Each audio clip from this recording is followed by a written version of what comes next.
പുതിയൊരു വീഡിയോയിലേക്ക് എല്ലാവർക്കും സ്വാഗതം. ഇന്ന് വളരെ സ്പെഷ്യലായിട്ടുള്ള ഒരു ദിവാലി സ്നാക്സിൻ്റെ റെസിപ്പിയാണ് കരഞ്ചി. ഇതിൻ്റെ ഉള്ളിൽ ഫില്ലിംഗ് ഒക്കെ വെച്ചുണ്ടാക്കുന്നതായതുകൊണ്ട് നല്ല ടേസ്റ്റ് ആട്ടോ കഴിക്കാനായിട്ട്. നമ്മുടെ ഈ ഒരു കരഞ്ചി ഉണ്ടാക്കാനായിട്ട് ഞാനിവിടെ മൈദയാട്ടോ എടുത്തേക്കുന്നത്. ആട്ട വെച്ചും ഉണ്ടാക്കാം, അല്ലെങ്കിൽ രണ്ടും കൂടെ മിക്സ് ആക്കി എടുക്കാം. ഞാനിവിടെ 1.5 കപ്പ് അളവിലാണ് മൈദ എടുത്തേക്കുന്നത്. ഒരു ചെറിയ കഷ്ണം ബട്ടറോ അല്ലെങ്കിൽ ഒരു സ്പൂൺ നെയ്യോ ചേർത്ത് കൊടുക്കാം. നെയ്യ് ചേർത്ത് കൊടുക്കുകയാണെങ്കിൽ ഒന്ന് ചൂടാക്കിയതിന് ശേഷം ചേർത്താൽ മതി. ഇനി ഇതിലേക്ക് 1/2 ടേബിൾ സ്പൂൺ ഉപ്പും കൂടി ഒന്ന് ചേർത്ത് കൊടുക്കാം. ഇത് പെട്ടെന്ന് ഉണ്ടാക്കിയെടുക്കാനായിട്ടാണെങ്കിൽ 1/2 ടേബിൾ സ്പൂൺ ബേക്കിംഗ് പൗഡർ ചേർത്ത് കൊടുത്താൽ മതി.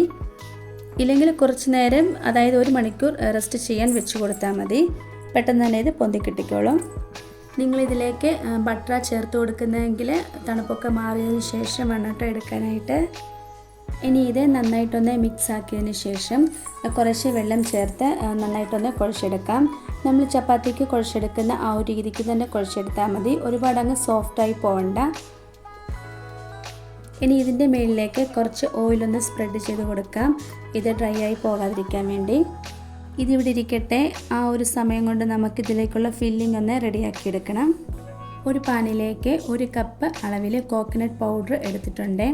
ഇതിന് പകരം നമുക്ക് റവ വേണമെന്നുണ്ടെങ്കിലും എടുക്കാവുന്നതാണ്. ഇതൊന്ന് ചൂടായി വന്ന് കഴിയുമ്പോൾ ഇതിലേക്ക് ശർക്കര ചീകിയത് ഇട്ട് കൊടുക്കാം. 1 കപ്പ് അളവിലാട്ടോ ഞാനിവിടെ എടുത്തേക്കുന്നത്. ഒരു 3-4 ഏലക്ക പൊട്ടിച്ചതും കൂടെ ഒന്ന് ഇട്ട് കൊടുക്കാം. എന്നിട്ട് ഇത് നന്നായിട്ടൊന്ന് മിക്സ് ആക്കിയെടുക്കാം.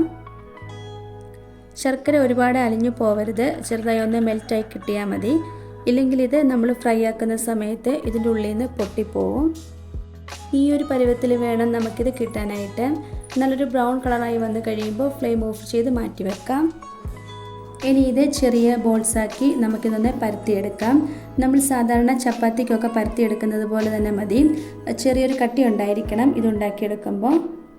നമ്മൾ പരത്തിയെടുത്ത ആ ഒരു ചപ്പാത്തിയുടെ മേളിലേക്ക് കുറച്ച് ബട്ടർ അല്ലെങ്കിൽ നെയ്യ് തേച്ച് കൊടുക്കാം. ഇനി കുറച്ച് മൈദ കൂടി തൂവി കൊടുക്കാം. ഇതിന് നല്ലൊരു ലെയർ കിട്ടാൻ വേണ്ടിയാണ് നമ്മളിതുപോലെ ചെയ്തെടുക്കുന്നത്. ഇനി നമ്മൾ നേരത്തെ പരത്തിയെടുത്ത ചപ്പാത്തി ഇതിൻ്റെ മേളിൽ വെച്ച് കൊടുക്കാം. എന്നിട്ട് രണ്ടും കൂടെ ചേർത്ത് പരത്തിയെടുക്കാം. ഇതുപോലെ നമ്മുടെ കയ്യിൽ എത്ര ചപ്പാത്തി ഉണ്ടോ അത് തീരുന്നത് വരെ ഇതുപോലെ ലെയർ ചെയ്ത് പരത്തിയെടുക്കണം. ഇതാ എല്ലാം ലെയർ ചെയ്ത് എടുത്തിട്ടുണ്ട്. ഇനി ഇതൊന്ന് പതുക്കെ റോൾ ചെയ്ത് എടുക്കണം. നമ്മളിത് റോൾ ചെയ്തെടുക്കുന്ന സമയത്ത് കയ്യിൽ ഒട്ടിപ്പിടിക്കുവാണെങ്കിൽ കുറച്ച് ഓയിലൊന്ന് തടവി കൊടുത്തതിന് ശേഷം റോൾ ചെയ്തെടുത്താൽ മതി. ഒരുപാട് അങ്ങ് പ്രസ് ചെയ്ത് കൊടുക്കരുത്. ഇനി നമുക്ക് ഇതെല്ലാം ഒന്ന് കട്ട് ചെയ്തെടുക്കണം. എല്ലാം ഒരേ സൈസിൽ വേണം കേട്ടോ കട്ട് ചെയ്തെടുക്കാനായിട്ട്. ഇല്ലെങ്കിൽ നമ്മൾ ആദ്യം കട്ട് ചെയ്തത് വെച്ച് ബാക്കിയുള്ളതും കൂടെ ഇതുപോലെ ചെയ്തെടുത്താൽ മതി. ഇനി ഇതെല്ലാം ഒന്ന് പരത്തിയെടുക്കണം. നമ്മൾ പരത്തുന്ന സമയത്ത് അതിൻ്റെ ഉള്ളിലെ ആ ഒരു ലെയർ വിട്ട് പോവരുത്. കൈ കൊണ്ട് ആദ്യം ഇതുപോലെ ഒന്ന് പ്രസ് ചെയ്ത് കൊടുത്തിട്ട് വേണം റോളർ വെച്ച് പരത്തിയെടുക്കാനായിട്ട്. ഇതുപോലെ ലെയറൊന്നും പോവാതെ വേണം ഇത് പരത്തിയെടുക്കാനായിട്ട്. ബോൾസ് എല്ലാം തന്നെ ഇവിടെ റെഡിയാക്കി എടുത്തിട്ടുണ്ട്. ഇനി നമുക്ക് ഇതിൻ്റെ നടുവിലേക്ക് ഫില്ലിംഗ് ഒന്ന് വെച്ച് കൊടുക്കണം. ഇനി ഇതിൻ്റെ സൈഡിലേക്ക് വെള്ളം ഒന്ന് വെച്ച് നനച്ച് കൊടുക്കാം. അത് കറക്റ്റായിട്ട് പ്രസ്സായിരിക്കാൻ വേണ്ടിയാണ്. ഇല്ലെങ്കിൽ മൈദ ലൂസാക്കിയത് തേച്ച് കൊടുത്താലും മതി. ഇനി ഇത് 2 സൈഡും കൂടെ വെച്ച് നന്നായിട്ടൊന്ന് ഒട്ടിച്ചെടുക്കണം. ഇതുപോലെ കൈവച്ച് നന്നായിട്ടൊന്ന് പ്രസ് ചെയ്ത് കൊടുത്താൽ മതി. അത് നന്നായിട്ട് തന്നെ അത് ഒട്ടിയിരുന്നോളും. ഈ ബാക്കിയുള്ളതും കൂടെ നമുക്കിതുപോലെ ഒന്ന് റെഡിയാക്കിയെടുക്കാം. ഓയിൽ നന്നായി ചൂടായി വന്നിട്ടുണ്ട്. ഇനി ഇതൊന്ന് ഫ്രൈ ആക്കിയെടുക്കാം. റിഫൈൻഡ് ഓയിലാട്ടോ ഞാനിവിടെ എടുത്തേക്കുന്നത്.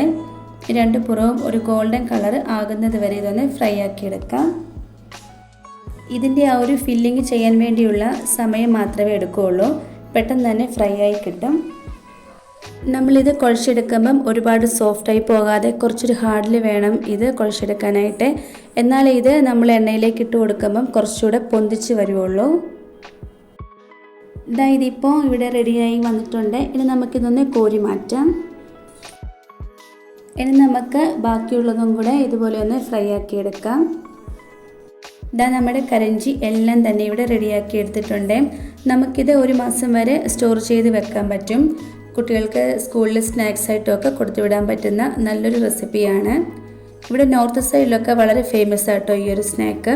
ശരിക്കും ഇത് നമുക്ക് 2 തരത്തിലുണ്ടാക്കിയെടുക്കാം. റവ വെച്ചിട്ടും ഇതുപോലെ നമുക്ക് ചെയ്തെടുക്കാം.